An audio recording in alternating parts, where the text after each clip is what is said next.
हसीना जी, हसीना जी, हसीना जी।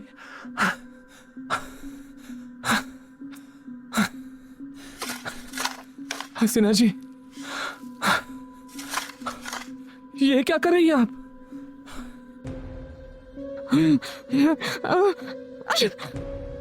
तुम्हें दिखाई नहीं दे रहा है क्या?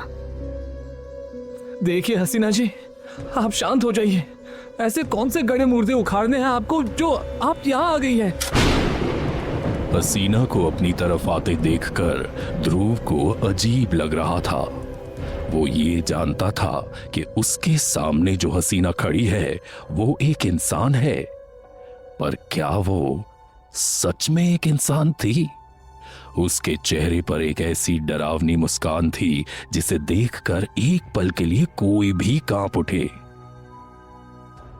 तुम्हें यहाँ नहीं आना चाहिए था। उन साइंटिस्ट के आसपास रहते तो तुम्हें कुछ नहीं होता। मैंने कोशिश की कि मैं तुम्हें चोट ना पहुंचाऊं, पर इस बार मैं किसी को बीच में नहीं आने दूंगी, किसी को भी नहीं। इससे पहले ध्रुव कुछ भी समझ पाता, हसीना ने अपने हाथ में फावड़ा उठाया और वो ध्रुव की तरफ फेंकने ही वाली थी कि तभी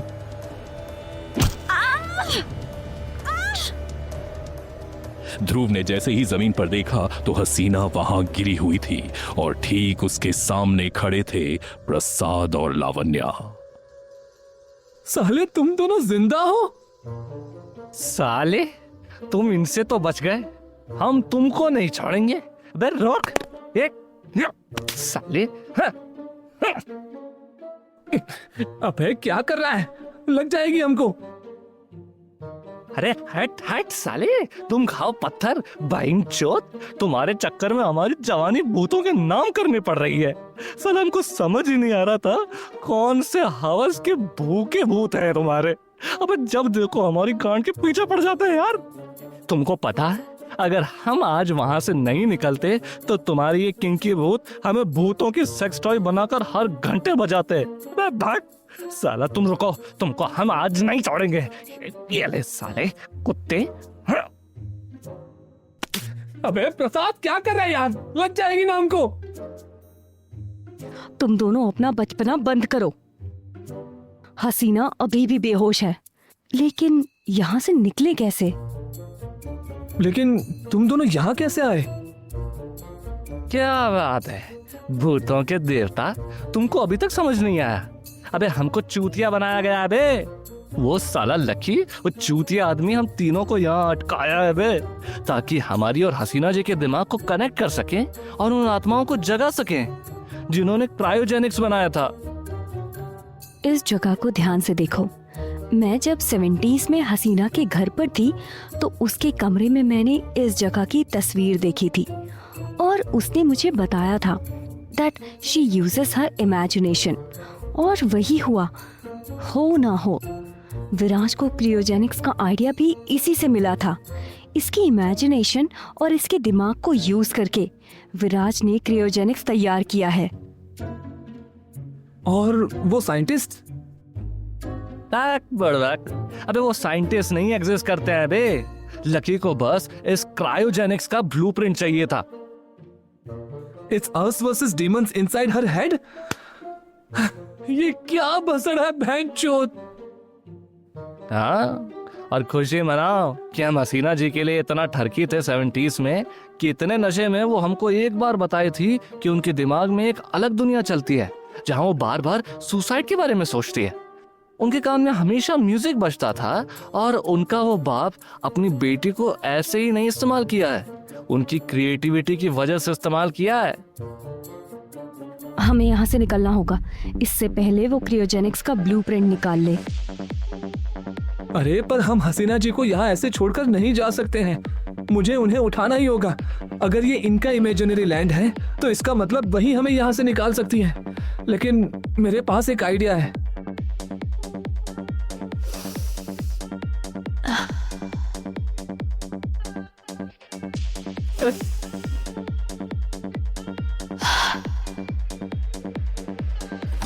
हाँ माँ, नहीं नहीं, मैं पार्टी कहाँ कर रही हूँ।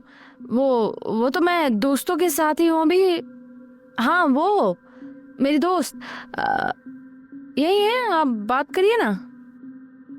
हसीना के सामने खड़ी लड़की ने तुरंत हसीना को अपना फोन पकड़ाया। हसीना 1 मिनट के लिए हक्की बक्की रह गई। ये नशे का असर था या क्या, वो हसीना भी नहीं समझ पाई। पर हसीना ने अपने सामने खड़ी लड़की की माँ को फोन पर कहा, हाँ आंटी, नहीं नहीं, वो बिल्कुल ठीक है आंटी, मैं हूँ ना उसके साथ, उसको घर तक छोड़ दूंगी, आप बिल्कुल फिक्र मत करो। हाँ लीजिए, बात करिए। हसीना के सामने खड़ी लड़की हसीना को देखती रह गई। हसीना ने उसे फोन पकड़ाया, पर उसके सामने खड़ी लड़की का ध्यान हसीना के कार्ड पर रखे MDMA पर था। तुम्हें भी चाहिए? उस लड़की ने हाँ में सर हिलाया। हसीना ने उस लड़की के हाथ में कार्ड दिया। हसीना वैसे तो उस लड़की को बहुत अच्छे से जानती थी, पर आज के दिन उसने उससे कुछ नहीं कहा। उस लड़की ने ड्रग्स का एक हिट लिया और हसीना से पूछा, तुम ठीक हो ना? नशे में हसीना की लाल चढ़ी हुई आंखों को देखकर उस लड़की को थोड़ी परेशानी तो हो रही थी, पर हसीना ने दरवाजा खोला और कहा, बाय। हसीना जी वैसे तो पार्टी में अक्सर गायब हुआ करती थी, पर वो अकेले बाथरूम में जाकर स्नॉट करती थी, ये नहीं पता था। हसीना ने दरवाजा अंदर से लॉक किया और बाथरूम के फ्लोर पर बैठकर वो कुछ बनाने लगी। ये ध्रुव के लिए बिल्कुल नया था, लेकिन वो जानता था कि अगर उसने ये दरवाजा खोला है, इसका मतलब यहां कोई ऐसी याद है जो ध्रुव को यहां से निकाल सकती है। बाथरूम के कमरे का रंग बिल्कुल लाल पड़ने लगा था, पर हसीना की आंखें अभी भी अपने पेपर और पेन पर गड़ी हुई थी। ध्रुव ने बाथरूम मिरर की तरफ ध्यान से देखा तो वो हैरान रह गया। उस आईने में सिर्फ वो आत्माएं ही कैद नहीं थी जिसे ध्रुव ने अभी अभी देखा था, बल्कि वो लड़की भी उसी आईने में कैद थी जो अभी अभी यहां आई थी। ध्रुव समझ नहीं पा रहा था कि ये लड़की कौन है और इस दुनिया से उसका क्या नाता है। पर तभी हसीना ने MDMA के पाउडर का एक और हिट लिया। ध्रुव ने हसीना का हाथ पकड़ा और हसीना ने जैसे ही ध्रुव को देखा, ध्रुव को एक झटका सा लगा। एक साथ बहुत सारी चीखें सुनाई दे रही थी। विराज की कही हुई बातें, उसकी हंसी सुनाई दे रही थी और वो हसीना के कमरे में जा पहुंचा। कमरे में कई तस्वीरें बिखरी पड़ी हुई थी और हसीना पागलों की तरह पेंट कर रही थी। तभी कमरे का दरवाजा खुला। हसीना, बेटा ये सब क्या कर रही हो? डैड, ये देखिए मैंने क्या बनाया है। Painting? No dad, it's not just a painting, it's a future. देखिए, ये एक क्रियोजेनिक्स है। हसीना, डैड को तंग मत करो। माया रुको। हसीना तुम बोलो। इसमें कोई भी इंसान कितनी भी वक्त रहे, वो कभी मर नहीं सकता। We can preserve their body, और जब 100 साल बाद भी कोई इसे बंद करेगा, तब भी वो आदमी इतना ही जवान होगा।